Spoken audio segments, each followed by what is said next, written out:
ఎడారిలో సెలయేర్లు సెప్టెంబర్ 17వ తేదీ. సెలవిచ్చిన వాడు యెహోవా, తన దృష్టికి అనుకూలమైన దానిని ఆయన చేయునుగాక అనెను. 1 సమూయేలు 3వ అధ్యాయము 18వ వచనం.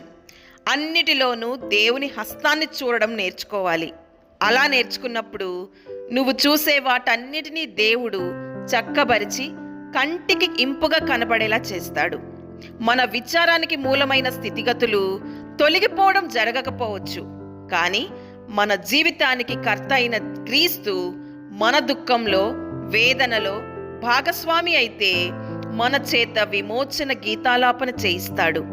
ఆయనపై కన్నులుంచి ఆయన ఆలోచన వ్యర్థం కాదని ఎరిగి, ఆయన శక్తి విఫలం కాదని తెలుసుకొని, ఆయన ప్రేమ తగ్గిపోదన్న నమ్మకం కలిగి, ఆయన మనకు విధించే యాతనకరమైన పరీక్షలన్నీ మనకు లోతైన ఆత్మానుభవం అలవడడానికే అని గ్రహించగలిగితే మనకు ఎడబాటు, వేదన, బాధ, నష్టం కలిగిన సమయాల్లో మనం అనగలం, దేవుడు ఇచ్చాడు, దేవుడే తీసుకున్నాడు, ఆయనకు స్తోత్రాలు.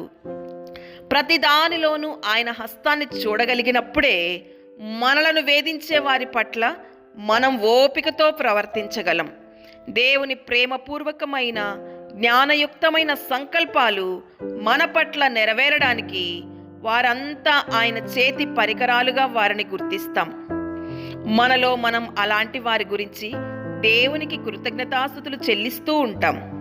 మనలో చెలరేగే తిరుగుబాటు ఆలోచనలను మరి ఏ ఉపాయం చేత అరికట్టడం సాధ్యం కాదు. నిద్ర రాక తలంపులు నెమరేసుకుంటూ క్రొత్త ఆలోచన ఏదన్నా ఇమ్మని అడిగాను.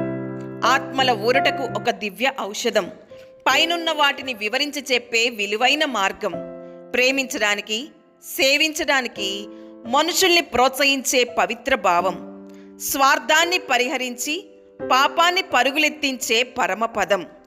మోకాళ్ళుని ఆయన ముందు ప్రార్థిస్తే ఆ నవ్యభావన నాలోకి నిండుగా వచ్చింది. సర్వజ్ఞుడైన దేవుడు అంతా వివరించాడు. చిన్నవి పెద్దవి అన్నిటిలోనూ దేవుని హస్తాన్ని చూడు అంటూ ఏది ఎలా జరిగినా ఆయన్ను స్తుతించు.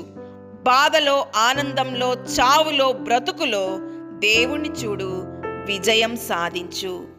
ఉదయకాంతిలో దేవుణ్ణి చూశాను, దాన్ని ప్రకాశమానంగా వెలిగేలా ఆయన చేశాడు. మధ్యాహ్నపు ఎండలో దేవుణ్ణి చూశాను, వెచ్చదనంలో దేవుని ఆదరణ అనుభవించాను.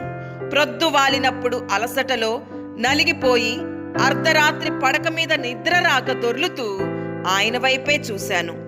ఆయనే నాకు విశ్రాంతిని ఇచ్చాడు. గొప్ప నష్టం సంభవించినప్పుడు ఆయన్నే చూశాను.